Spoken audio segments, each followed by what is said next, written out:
Good morning, everyone, and welcome to this masterclass. So the topic that I will be discussing with you all today is diagnosis and treatment planning in complete dentures. Now, this is a very important topic from the exam point of view as well. A famous saying goes, the eyes can see only what the mind knows. Now, this saying happens to be very apt for this topic because the knowledge and skills that you acquire in your journey as a clinician is what helps you identify, plan, and deliver a successful treatment to your patient. Having said this, let's get started with this masterclass. So the learning objective here is that by the end of this lecture, the students must know how to define diagnosis, how to take a proper case history of the completely edentulous patients. They must know how to examine the patient extraorally, intraorally, and come to a probable diagnosis and be able to form a successful treatment plan. Sir William Osler, who is often described as the father of modern medicine, quoted, "If you listen to your patient, he is telling you the diagnosis." So the understanding of patient complaint and the knowledge that you have gained over your experience guides you to a probable diagnosis. So let us understand what is diagnosis. Now, diagnosis, according to GPT-8, is the determination of the nature of a disease. So diagnosis comprises of evaluation of patient's health with respect to his or her physical, mental, and social health, and these diagnostic findings will help decide the treatment plan. Treatment planning is defined as a sequence of procedures planned for the treatment of a patient after diagnosis. Over the years, many clinicians have developed classification systems for anatomical and psychological characteristics of complete denture patients. This article, however, offers a thorough checklist to be used during patient evaluation. It is published in the Dental Clinics of North America and is a fantastic collection of all the relevant data that needs to be collected for planning a complete denture. So please refer this article. So we begin with the collection of personal data. Now you all are familiar with this as you must have recorded case history in your undergraduate days as well. So we collect the information like name, age, gender, occupation, race, and cosmetic index of the patient. So patients with high cosmetic indices, though often exacting, usually are appreciative and cooperative. Conversely, patients with low cosmetic indices often are indifferent, uncooperative, and place little value on the efforts of the prosthodontist. So all of this helps in patient identification, setting up good communication, and hence bringing confidence and psychological security to the patient. Now, House classified mental attitudes or personality into 4 different categories. First is philosophical. Now, philosophical patients are well adjusted and cooperative, and they have confidence in dentist, and they have excellent prognosis. Exacting patients are above average in intelligence, they are dissatisfied with past treatment, they doubt the dentist's ability, but once satisfied, they become the dentist's greatest supporter. Hysterical patients have negative attitude, often they are in very poor health and have unrealistic expectations, hence poor prognosis. Now, indifferent patients are patients who have an I don't care attitude. They often go even without dentures for years and they adapt well. However, in clinical setup, you sometimes tend to see patients with a combination of mental attitudes. For example, a patient may walk in and out of the clinic with a set of dentures and an indifferent attitude. But once he goes back home, based on the reviews of his friends and family, he may come back and behave like an exacting patient. Moreover, there are refractory patients. Now, refractory patients in the dental clinic are patients who have chronic complaints following appropriate therapy. Now, these patients continue to have difficulty in achieving their treatment expectations, despite the thoroughness and frequency of the treatment that has been provided. So these kind of patients end up with a bag full of dentures over a short period of time. Now, a thorough and accurate medical history must be obtained during the diagnostic phase of complete denture therapy and must be updated as necessary. Now, the medical history provides important insights regarding the patient's dental prognosis. There's a long list of diseases that need to be considered, but it is not within the scope of this class to cover all of them. So we will just be looking at a few that are common in the dental office. So let's begin with the first one, that is diabetes mellitus. Now, this is an endocrine disorder where you see impaired carbohydrate metabolism because of insulin deficiency or resistance. So here you may find a number of intraoral manifestations like xerostomia, angular cheilitis, denture stomatitis, salivary gland dysfunction, delayed wound healing. There may also be alterations in taste sensations, presence of oral mucosal lesions like lichen planus, geographic tongue, etc. Now, salivary gland dysfunction and xerostomia will lead to denture instability and loss of retention, and patients also have a reduced adaptive capacity. So here we need to collect an accurate drug history, and in general, morning appointments are advisable for patients with diabetes since endogenous cortisol levels are typically higher at this time, lowering the risk of hypoglycemia. So make sure the patient has eaten his food before the dental visit. When it comes to impression making, custom impression trays with good spaces, minimal impression techniques for recording impressions, salivary substitutes for management of xerostomia are some of the considerations to be taken while dealing with diabetic patients. Careful investigations, communication with the patient's physician is also recommended for certain procedures. So please refer this particular article by McKenna S.J. for dental management of patients with diabetes. It is published in the Dental Clinics of North America. Please refer the article. For diseases of the cardiovascular system like angina pectoris, hypertension, myocardial infarction, infective bacterial endocarditis, take an accurate treatment and drug history. Consult with the patient's physician if and when required. For certain procedures like patients with history of infective bacterial endocarditis, they may require prophylactic antibiotic therapy prior to surgical procedures. Moving on, Parkinson's disease. Now, Parkinson's disease is a neurological disease where some clinical features present like expressionless face with a staring look, soft rapid speech, fixed posture, impaired balance, altered gait, muscle rigidity, impaired fine movements, tremors in the mandible, tongue, fingers, and hands. So here some challenges might be encountered like difficulty in making impressions and recording accurate jaw relations. Hence, neutral zone technique may be employed to plan the teeth position. Monoplane teeth may also be used to allow reduction in horizontal forces due to zero flat to surface contact and hence reducing denture displacement. Patients should also be educated about the difficulty in eating, speech, and retaining the mandibular dentures.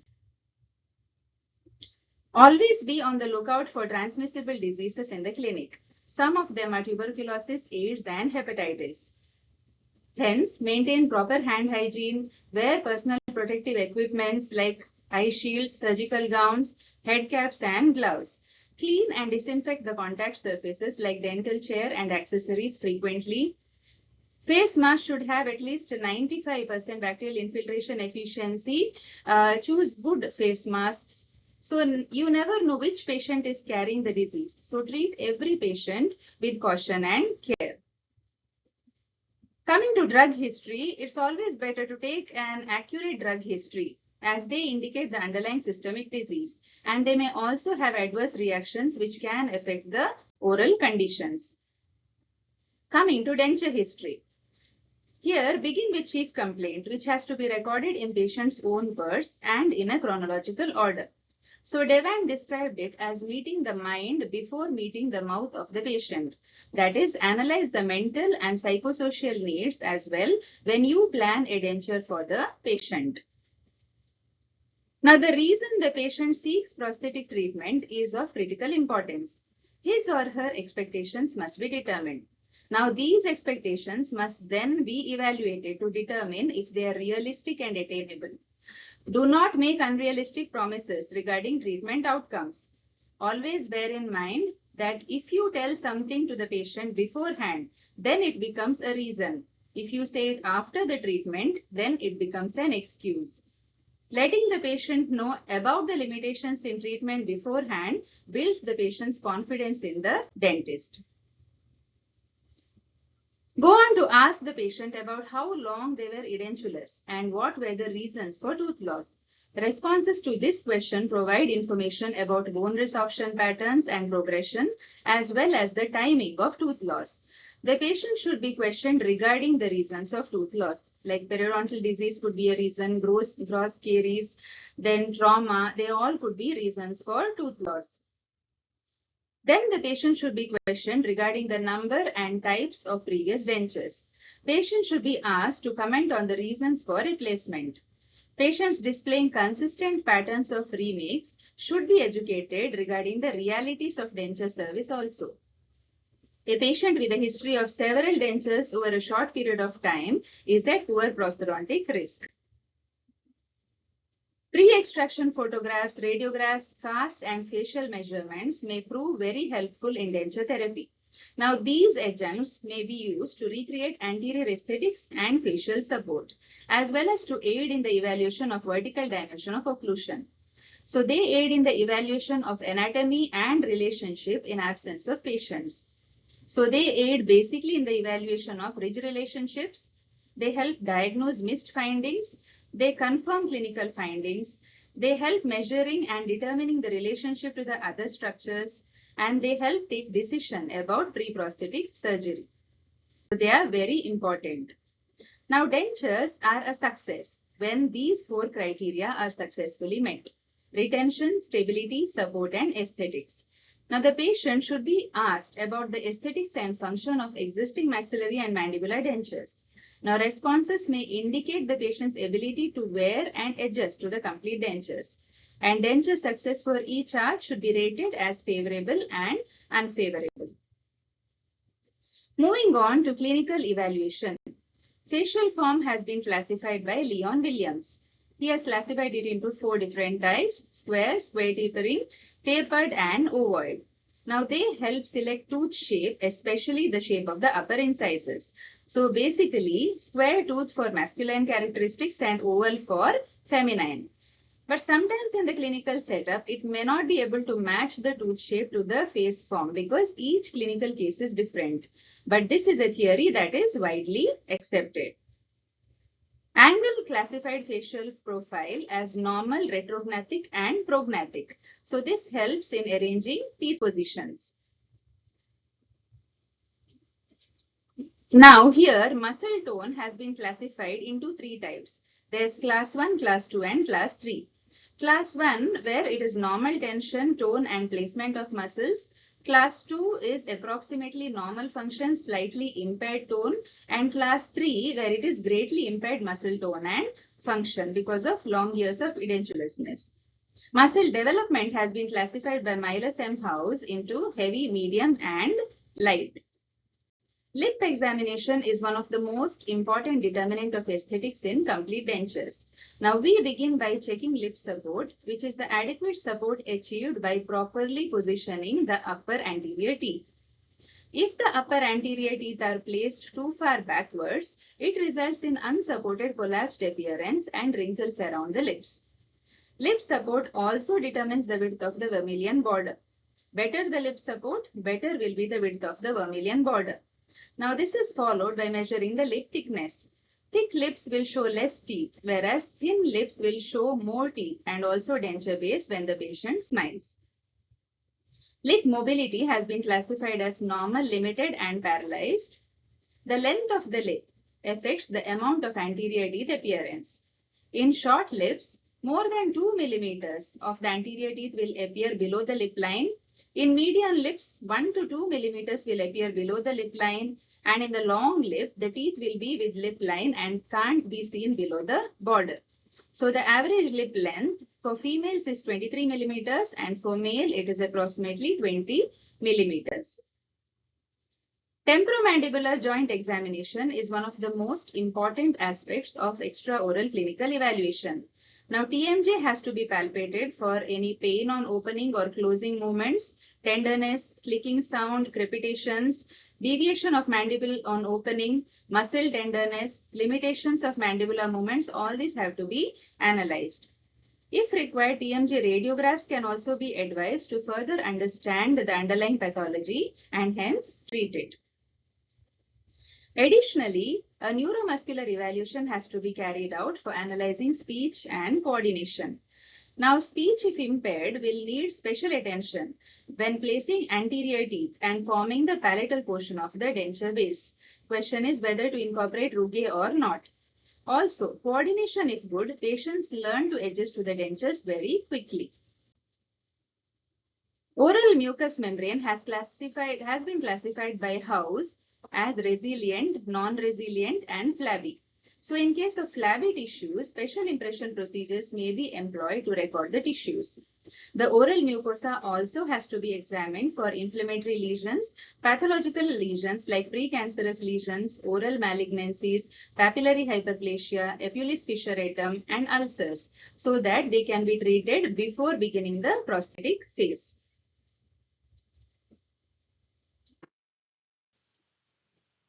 Now moving on to the thickness of the mucosa. House classified the mucosal thickness into three classes, class 1, 2 and 3. Class 1 is normal uniform in thickness of about 1 mm. Class 2, the soft tissue with the investing membrane and mucous membrane may be twice the normal thickness, and class 3 where the soft tissue with excessively thick investing membrane with redundant tissues. So class 1 will form ideal seat for denture base and class 3 may require surgical intervention. Frenal attachments have also to be examined in relation to the crest of the ridge because it can interfere with denture extension and border seal. So frenal attachments have been classified basically as away from the crest, near to the crest and at the crest. That is class 1, class 2 and class 3. So class 1 where there is at least 0.5 inches distance between the attachment and the ridge crest. Class 2 where the distance between the attachment and ridge crest is now dropped down to 0.25 to 0.5 inches, and class 3 where it is very close to the crest, that is below 0.25 inches. Now frenal attachments are of great importance in dentures as near frenal attachments or near crestal attachments need greater relief and hence they may interfere with the peripheral seal and also lead to midline fractures in dentures. Because the deep notch that is needed to accommodate the frenum creates a weak point leading to concentration of stresses and leading the denture to crack. Moving on to evaluation of residual alveolar ridge. Now the size of the maxilla and the mandible determines the amount of denture bearing area that is available. So if the arch size is large, that is ideal, best for retention and stability. Medium is good, which is good for retention and stability, and small is poor, where it is difficult to achieve retention and stability. So the approximate surface area in the maxillary arches is about 22.56 centimeters square, and in the mandible it is about 12.56 centimeters square. Moving on, arch form. Now arch form refers to the shape and configuration of the patient's dental arch, which influences treatment planning, prosthesis stability and support. So based on House classification, there are three types of arches: square, tapering and ovoid. Moving on to maxillary ridge forms. Now maxillary ridge forms have been classified as high ridge with flat crest and parallel sides, slightly flatter ridges, V-shaped ridges and knife edge ridges. High ridge with a flat crest will offer the best stability and support. Palatal vault has been classified as class 1, 2 and 3, where class 1 is square to gentle rounded in its anatomy, which is ideal. Class 2 is tapering or V and class 3 is flat. Flat offers poor retention, whereas tapering V offers the least stability for dentures. So here the class 1 offers the best stability. Moving on to mandibular ridge form. Similarly, mandibular ridge form also has been classified based upon its shape into class 1, class 2 and class 3. Class 1 is the inverted U shape with parallel walls from medium to tall with a broad crest. Class 2 has an inverted U shape, short with flat crest. Class 3 is of different shapes. It is unfavorable inverted W, short inverted V, tall thin inverted V, and undercut type of ridges. Interarch space. Now, interarch space has been classified as three types. Class 1, which is ideal to accommodate artificial teeth. Class 2, which is excessive. And Class 3, which is insufficient. Now, normally, around 20 millimeter space is needed to accommodate artificial teeth. So, larger space is a result of greater resorption, hence lesser denture stability. Here, hollow dentures are a good treatment option because of their light weight. In case of insufficient interarch space, excessive grinding of denture base and artificial teeth may be required to accommodate into the limited space. Coming on to ridge parallelism. Now, ridge parallelism is an indicator of how the ridges are aligned with the intended occlusal plane. Now, it has direct effect on denture stability and it has been classified into three types. Class 1, where both ridges, maxillary and mandible, are parallel to the occlusal plane. Here, the forces are directed more evenly along the denture base, hence preventing dislodgement. So, there is enhanced retention and stability. Class 2, where the mandibular ridge is divergent from the occlusal plane anteriorly. And Class 3, where the maxillary ridge is divergent from the occlusal plane anteriorly. Moving on to ridge relationship. Now, ridge relationship has been classified by angle as Class 1 normal, Class 2 retrognathic, and Class 3 prognathic. Now, these relations will help in planning teeth arrangement and types of occlusal schemes. For instance, occlusal scheme in prognathic cases may have a possible posterior crossbite relationship also. Coming on to lateral throat form. Now, lateral throat form has been classified by Neal as Class 1, 2, and 3. 1 is deep, Class 2 moderate, and Class 3 is shallow. Class 1, where the retromylohyoid flange of the denture is usually the longest. Class 2, which is moderate, where here the retromylohyoid flange of the denture is about half as long and narrow as Class 1, but twice as long as Class 3. And Class 3, where the retromylohyoid flange of the denture is minimum in length and thickness. So the requirement here is for better peripheral seal in the mandibular complete dentures. The distolingual flange of the denture should be extended into this space to include this space with proper length and thickness. Further, soft palate has to be examined. The soft palate has further been classified based on the angle it makes with the hard palate and the tissue available for extension with the posterior palatal seal area. So, the angle it makes determines the velopharyngeal closure needed for complete denture retention. It has been classified into three types. Class 1, which is horizontal favorable, more tissue coverage for BPS area. Class 2, where soft palate turns down at 45 degrees. And Class 3, where the soft palate turns down abruptly at 70-degree angle just posterior to the hard palate. So in Class 1, approximately more than 5 mm of tissue is available for seal beyond the posterior palatal seal area. In Class 2, it provides an extra 1 to 5 mm of seal area. In Class 3, where the narrow seal is there, which is less than 1 millimeters and hence provides poor retention. So, smaller the angle, wider the area for posterior palatal seal and hence more the retention, which is seen in Class 1 cases. And Class 3 soft palate is usually associated with a V-shaped unfavorable palatal vault, offering least area for coverage. Moving on to tori. Tori or bony exostosis are non-pathological bony overgrowths. Now, tori should be present usually and they are usually seen in the maxilla and in the mandibles, and they could present major challenge when it comes to prosthesis construction. So, they have been classified as Class 1, 2, and 3, that is absent, moderate, or large tori. Here, Based on their presence and their location, decision has to be taken if the tori are small enough to be accommodated within the denture or if surgical excision might be required. Now, tori can cause instability, discomfort, poor retention in complete dentures. So, sufficient relief, horseshoe-shaped designs, or resilient lining materials to cushion the torus may have to be used.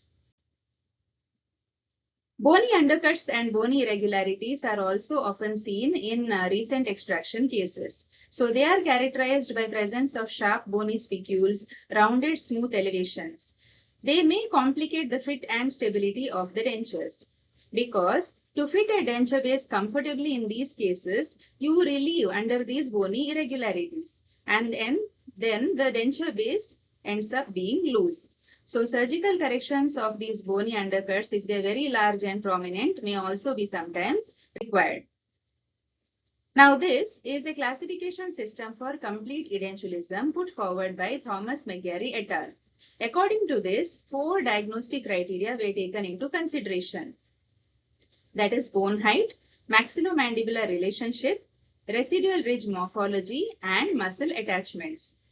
Based on these criteria, completely edentulous cases have been classified as class 1, which is ideal or minimally compromised, class 2, which is moderately compromised, class 3, substantially compromised, and class 4, that is severely compromised. Now, this is a very, very important classification. So, let's just look at all these individual classes one by one. Coming to class 1. Now, this class characterizes the stage of edentulism that is most apt to be successfully treated with complete dentures using conventional prosthodontic techniques. Here, all 4 of the diagnostic criteria are favorable. Residual mandibular height is 21 mm or more. Residual ridge morphology is resistant to horizontal and vertical movement, so it's a type A maxilla. Location of muscle attachments are conducive to denture stability and retention, so it is a type A or B mandible, and it has a good class 1 maxillomandibular relationship. So they are the ideal cases. Class 2 is distinguished by the continued physical degradation of denture supporting anatomy. So it is slightly more compromised than class 1. It is also characterized by the early onset of systemic disease interactions and by specific patient management and lifestyle considerations. So here, residual bone height is of up to 16 to 20 millimeters. Residual ridge morphology is again resistant to horizontal and vertical movement, so it's a type A or B maxilla. Location of muscle attachments with limited influence on denture base stability and retention, so it's a type A or B mandible. Class 1 maxillomandibular relationship is there here. However, minor modifiers, small surgical treatments may be necessary. Psychosocial considerations have to be put in. There may be mild systemic disease with few oral manifestations which have to be dealt with. Moving on to class 3. Now, this class is characterized by the need for surgical revision of supporting tissues to allow for adequate prosthodontic function. So additional factors will now play a significant role in treatment outcomes. So they are residual alveolar height bone height is about 11 to 15 millimeters. Residual ridge morphology with minimum influence to resistance of horizontal and vertical movement. So it's a compromised maxilla. It's a type C maxilla. Muscle attachments with moderate influence on denture base stability and retention. So it's a slightly compromised mandible also. That's type C mandible. And moderate modifiers are required here, psychosocial considerations with systemic disease and few oral manifestations. And few procedures here will require reprosthetic surgery. Now coming to class 4, which is the most debilitated edentulous condition. Here the vertical bone height is only 10 millimeters and maxillomandibular relationship can either be class 1, 2 or 3. Residual ridge offers no resistance to horizontal or vertical movement. So it's a severely compromised maxilla type D maxilla. Muscle attachment location can be expected to have significant influence on denture base stability and retention. So it is a compromised type D or E mandible. Moderate modifiers, psychosocial considerations with systemic diseases and oral manifestations may be there and have to be dealt with. And surgical reconstruction is almost always indicated but cannot be done or cannot be accomplished because of the patient's poor health, preferences, past dental history, and financial constraints. So when surgical revision is not an option, prosthodontic techniques of a specialized nature must be used to achieve an adequate outcome. Moving on to saliva. Now, saliva in complete dentures is a whole different topic, but just to touch upon it in this particular masterclass, let's look into saliva and its importance here. Now, saliva plays a crucial role in denture retention and has been classified as class 1, 2, and 3. Now, class 1 is the thin type of saliva, which is normal in quantity and it is most favorable for retention. Class 2 is the thick, ropey mucus saliva, which decreases the retention and stability. And class 3 is xerostomia, where there is severe lack of saliva and the denture retention is severely compromised. Moving on to tongue. Now, tongue is a major determinant of mandibular denture stability and retention, and it has to be examined carefully. So, the tongue size has been classified by House into 3 types. One is normal in development and function, and class 2 there is a change in form and function, and class 3 is an excessively large tongue. The tongue tends to grow in size because of the years of edentulousness, so it encroaches into the tooth space. Tongue position as classified by Wright is of 3 types. Class 1, where the tongue lies in the floor of the mouth with the tip forward and slightly below the incisal edges of the mandibular anterior teeth, which is the ideal position. Class 2, the tongue is flattened and broadened, but the tip is in a normal position.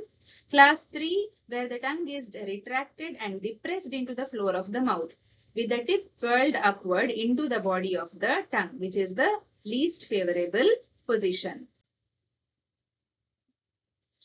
Now, gag reflex is a normal defense mechanism but can be a big problem in the dental clinic. Patients with severe gag reflex are quite difficult to manage, and they pose several challenges like difficulty in making impressions, wearing the dentures, developing fear and anxiety towards the dental procedures. They are scared of dental instruments. So the management includes psychological counseling to reduce anxiety, shortening the denture base, modified trays for impression making, roofless dentures, topical anesthetics, distracting the mind of the patients, marble technique usage, etc. So patients here require careful handling and constant reassurance. Coming to radiographs. Now, Weichel and Swoop put forward a panoramic way of assessing residual ridge resorption. They found that the lower edge of the mental foramen divides the mandible into thirds in normal panoramic radiograph. So, if the distance is measured from the inferior border of the mandible to the inferior margin of the mental foramen and then multiplied by 3, the resulting is the original ridge height. Based on this, the amount of ridge height lost was classified as class 1, 2, and 3, where class 1 is up to 1/3 of the original vertical height is lost, class 2 where from 1/3 to 2/3 of the vertical height is lost, and class 3 where 2/3 or more of the mandibular height is lost. So this may be very important for implant surgery planning. Bone quantity as viewed on the radiograph has again been classified into A, B, C, D, E types. So A, where most of the alveolar ridge is present, B, where moderate residual ridge resorption has occurred, C, where there is advanced residual ridge resorption has occurred and only the basal bone is remaining, and D, where some resorption of basal bone has started. E is extreme resorption of basal bone has taken place. Moving on, bone quality has been classified into 4 types. Quality 1, which is composed of homogeneous compact bone. Quality 2, where a thick layer of compact bone surrounding a core of dense trabecular bone is there. Quality 3, where a thin layer of cortical bone surrounds a dense trabecular bone of favorable strength. And quality 4, where a thin layer of cortical bone surrounding a core of low density trabecular bone. So all of this is important in planning implant for implant surgeries. Now, Atwood gave 6 orders of classification of resorbed ridges. He gave 6 orders, being order 1 being pre-extraction type, order 2 that is post-extraction, order 3 high well-rounded, order 4 knife edge, order 5 low well-rounded, and order 6 is depressed ridges. So, when a patient walks in with an existing set of dentures, these are the factors that have to be examined. One is the tooth shade, mold, and material for both the anterior and the posterior teeth. Now, if the patient is happy with the teeth shape, the mold and material that has been used in his existing dentures, now the same can be used in the next set of dentures. So, existing dentures are a valuable guide in determining what are the things to be incorporated into the new dentures. Moreover, aesthetics, retention, and stability also have to be analyzed, and they can be rated as good, fair, and poor. Centric relation and vertical dimension have to be analyzed in the existing dentures, and you can rate them as acceptable or unacceptable. Vertical dimension has to be carefully analyzed if it has been maintained, if it is excessive or if it is reduced. So that also has to be noted as adequate or inadequate or excessive.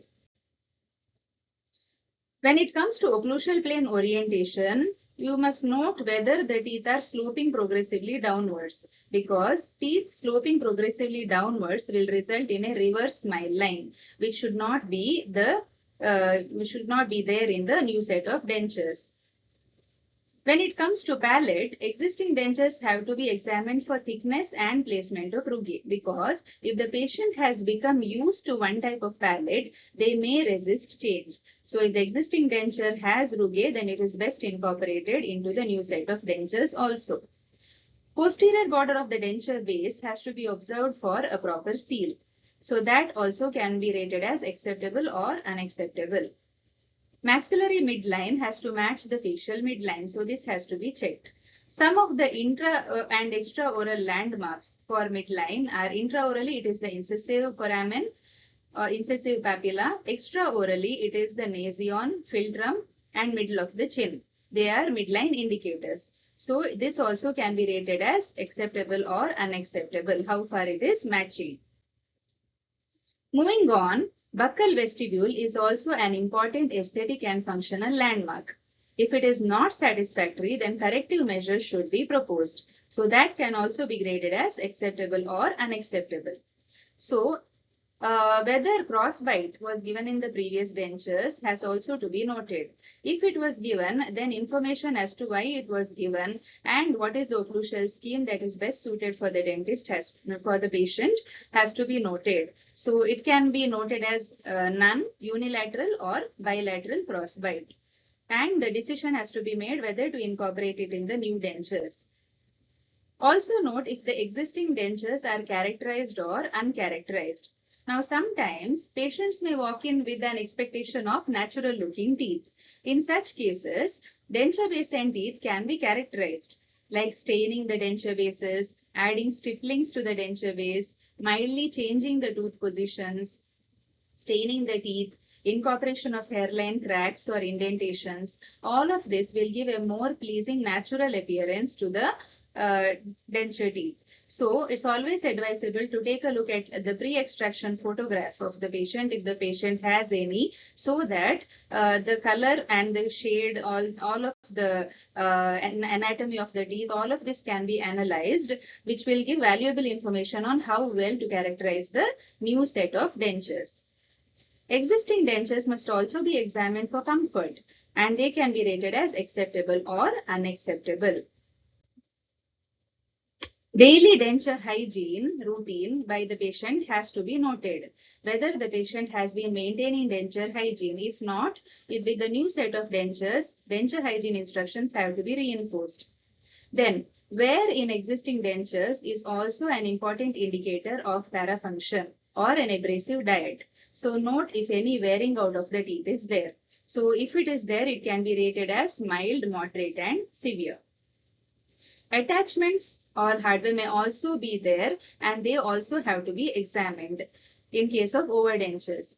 So they can be an indicator of the interarch space. since higher interarch space of about 13 to 14 millimeters is required for bar attachments, and for ball and locators about 9 to 10 millimeters of interarch space is required.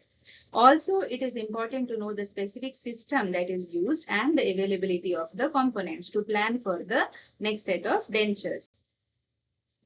Now, once we have recorded the diagnostic part, all the case history collection is done, we move on to putting all the information together and devising a suitable treatment plan. Now, treatment plan has been divided into 4 distinct phases. The phase 1, which is the diagnostic phase, which comprises of collecting all the relevant data for diagnosis, that is the medical and dental history, clinical examination of extra and intraoral features, radiographs which are required, any investigations to be carried out, diagnostic aids, and if necessary, a wax-up for aesthetic evaluation could also be very, very helpful in determining the outcome of the treatment. Now, this is followed by phase 2, that is the disease control phase, which is comprising of non-surgical methods of treating and surgical methods of correction. So, non-surgical methods are resting the tissues, the denture supporting tissues which have been abused. So, allow 72-hour rest before starting the next procedure. Regular massaging of the tissues could be helpful in healing. Occlusal corrections and establishing the correct vertical height can also be done. If the dentures are not fitting properly, refitting the dentures using denture liners can be done. If infections are there, suitable drugs can be given, medications can be given to eliminate the infection. Give nutritional supplements to the patient, and if jaw exercises are needed, advise for jaw exercises. Surgical methods to treat are correction of hyperplastic rich tissue, which is not going to be accommodated within the denture. Then frenal attachments, if they are very crestal, may require frenectomy. Papillary hyperplasias, vestibuloplasty for correction of the vestibule depth. Correction of osseous abnormalities, which also cannot be accommodated within the denture. All of this can be done in the surgical phase or the pre-prosthetic phase. Phase 3 is the restorative phase, wherein you plan an implant surgery or you go for a complete denture fabrication. Phase 4 is the maintenance phase, wherein the patient is called back for a recall, 6-monthly recall. All the oral hygiene instructions are again reinforced and diet counseling is also done. So, to conclude, let me give you a takeaway message. A successful complete denture treatment plan is built on a meticulous diagnosis that considers not only the patient's physical oral health, but also their social and psychological state. The treatment plan should then be a logical, sequential approach to address the diagnosed issues, resulting in a functional and satisfactory outcome for the patient. So these are some of the frequently asked questions. Describe the mental attitude for complete denture patients and its effects on the success of the prosthesis. Discuss the importance of pre-prosthetic surgery and discuss the need for pre-extraction records in complete denture construction. So these are short questions. The last one is a long question. Discuss in detail the examination, diagnosis and treatment planning in complete denture patients, which is basically what has been discussed today. So these are the frequently asked questions. Moving on, these are some of the articles that you can refer. So this is preferred reading.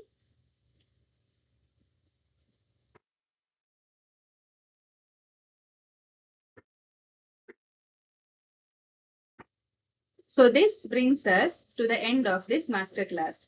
Hope all the postgraduates enjoyed and made the most out of this presentation. So here's wishing all the exam going PGs good luck for your exams and all the best for a bright future ahead. Thank you all once again.